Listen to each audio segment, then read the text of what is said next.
सच्चे दरबार की जय हो। बोल सचिया जोता वाली माता तेरी सदा ही जय हो। एक बार प्रेम से बोलो जय माता दी।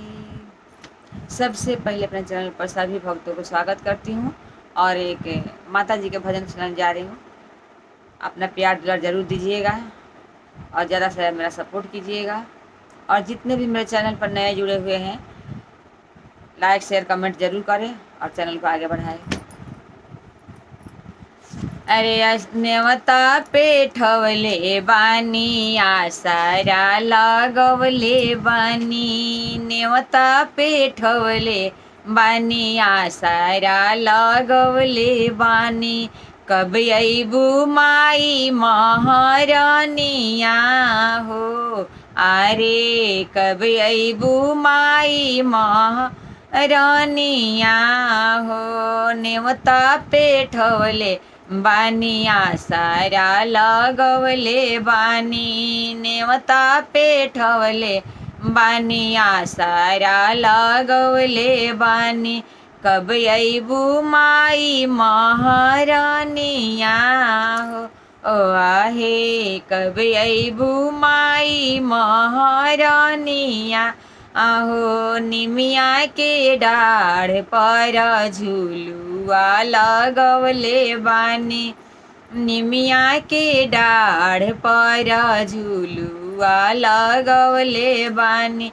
कब झुलबू माई महारानिया ओ आरे कब झुलबू माई महारानिया आहो। नेवता पेठवले बानी आसारा लागवले बानी। नेवता पेठवले बानी आसारा लागवले बानी। कब अबू माई महारानिया हो। ओ आरे कब अबू माई महारानिया आहो। जाके ले आइल बानी गंगा जल पनिया हो। जाके ले आइल बानी गंगा जल पनिया हो। गंगा जल पनिया हो। गंगा जल पनिया हो। धोवेला चरनिया तोहार धोवेला चरनिया तोहार हो।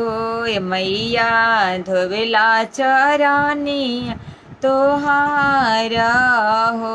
ए मैया कब अबू माई महारानिया हो।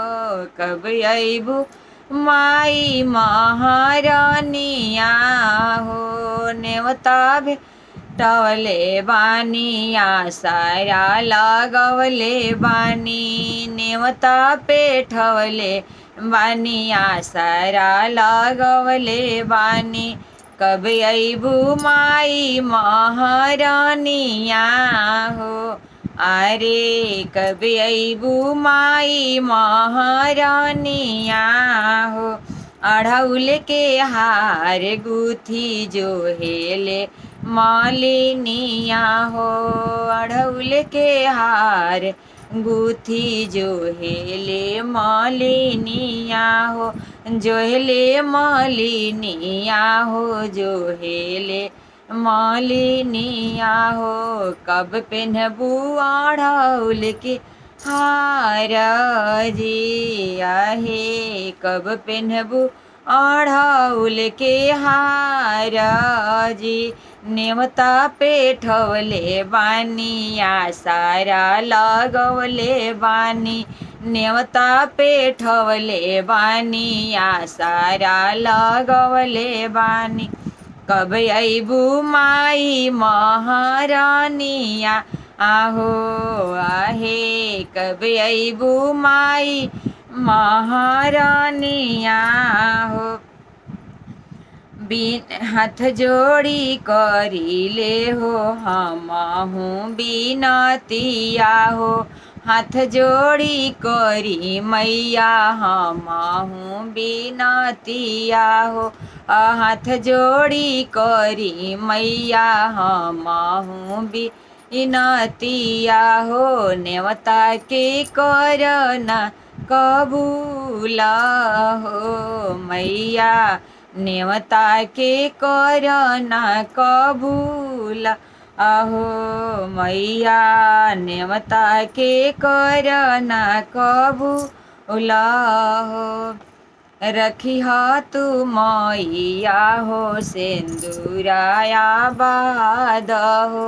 और रखी हो तू मैया हो सिंदूराया बाद हो। गोदिया के रखी हो सलामत हो। आहे गोदिया के रखी हो सलामत हो। नेवता पे ठवले बानी आसारा लगवले बानी। नेवता पे ठवले बानी आसारा लगवले बानी। कब अइबू माई महारानिया हो। आहे कब अइबू माई महारानिया आहो। आहे कब अइबू माई महारानिया हो।